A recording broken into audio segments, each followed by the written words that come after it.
Olá, meus queridos alunos do quinto ano, tudo bem com vocês? Sejam muito bem-vindos à nossa aula de ciência dessa semana, eu espero que vocês estejam bem. Então vamos lá iniciar a nossa aula de hoje com uma breve correção da atividade da página 162. Então acompanhe essa correção.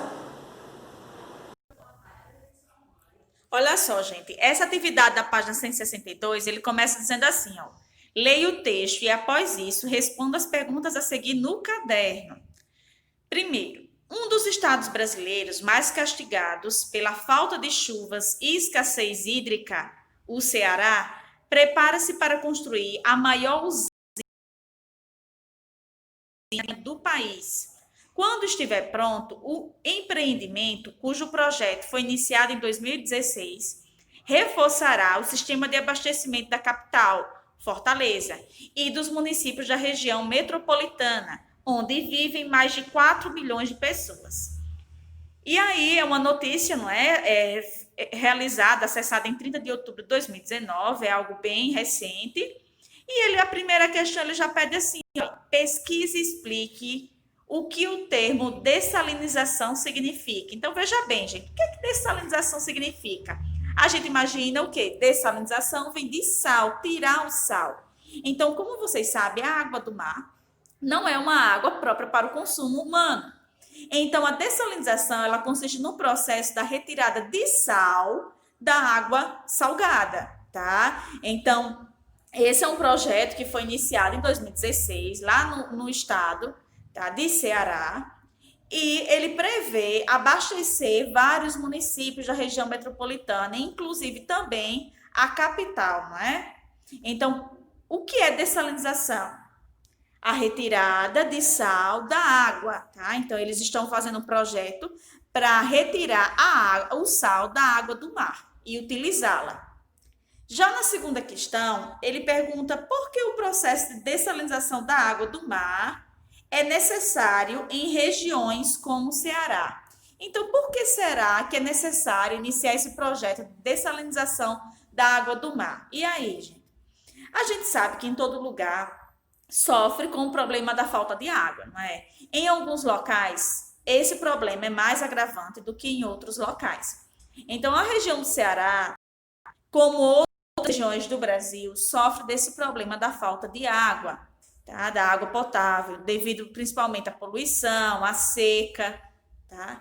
E aí, esse processo de dessalinização, ele ajuda, né? Porque o mar tem muita água, então se é possível tirar o sal dessa água e torná-la própria para o consumo humano, isso geraria mais fonte de água, né? Para aquelas pessoas que vivem nessa região.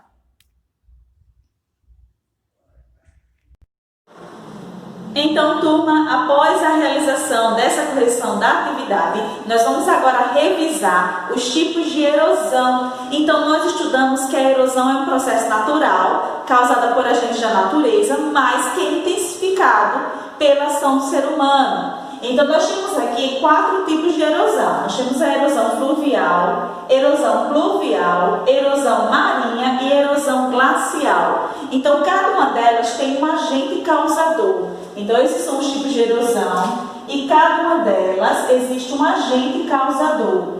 Então, veja bem, lá na página 166 do livro de vocês, a gente observou que tem aqui a definição de cada uma delas, não é? Então, a erosão fluvial, ela é causada pela ação dos rios. Como é que ela acontece?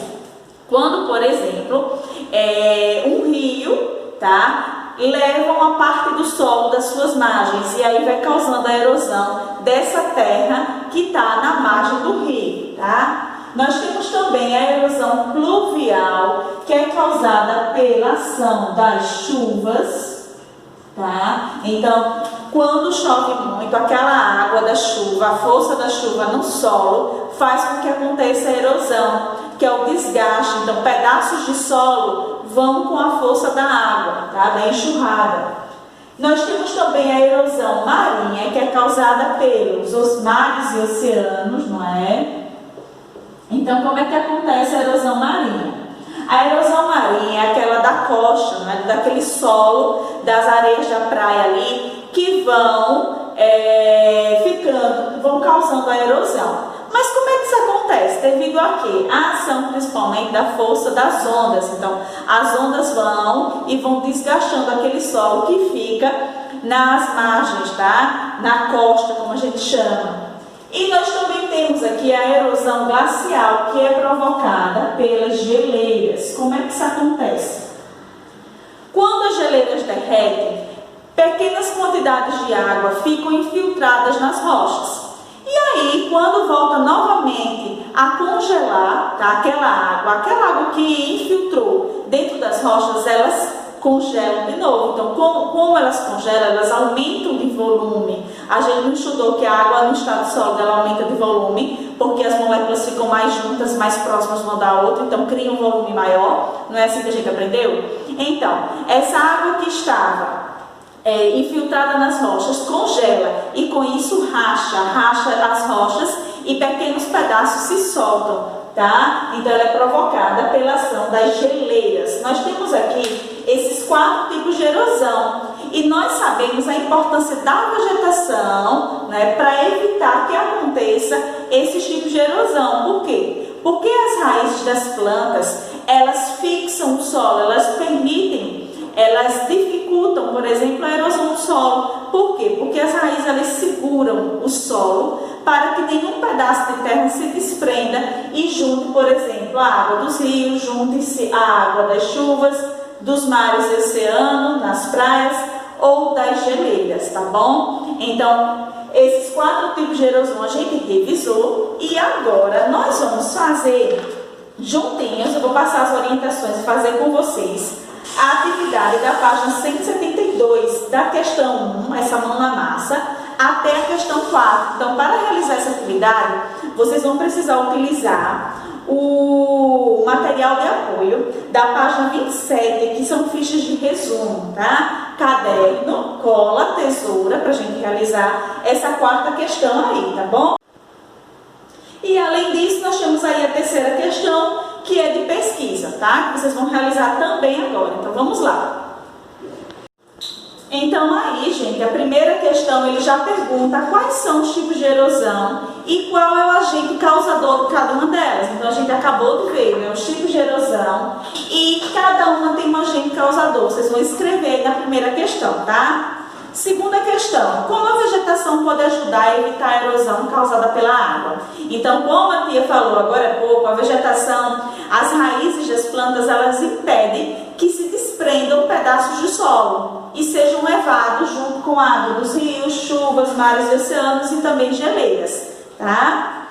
A 3ª questão é uma atividade de pesquisa. Vocês vão observar essa imagem que tem aí das cavernas, né, que elas têm aspectos variados, e vocês vão pesquisar uma das maneiras que a água pode ajudar a formar cavernas. Então, como é que a água pode formar uma caverna? Então, pesquise em vários sites, procurem sites de confiança, sites seguros, em 2 ou 3 diferentes, confiram a informação antes de escrever no livro, tá?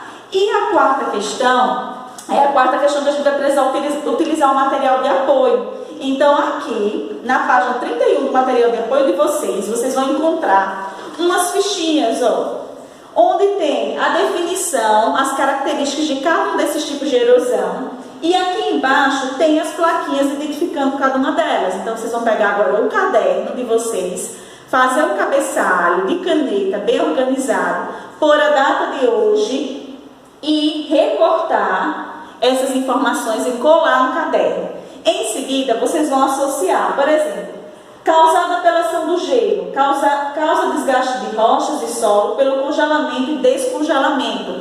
Então, de que tipo de erosão ele está falando? Da erosão glacial, não é? Então, vocês vão pegar aqui a erosão glacial, recorta essa taxinha e cola aqui, tá? Para identificar cada um desses tipos de erosão. Então, façam essas fichinhas aqui, vai ajudar vocês a um estudo melhor desses tipos de erosão, tá bom? Então, gente, por hoje é só. A nossa aula termina aqui. Não esqueçam também de finalizar o nosso capítulo, a nossa unidade do livro 2, realizando agora, você já sabe, da página 174. Então, leiam essas informações, marque azul, amarelo ou vermelho, para se sabe, não sabe ou dúvida, não é? E realize realizem no final dessa unidade, tá bom? Conto com a dedicação de todos vocês. Não esqueçam que após de realizar a atividade, vocês vão mandar foto para Tia Ju, tá bom? Um grande beijo por mim e até a nossa próxima aula.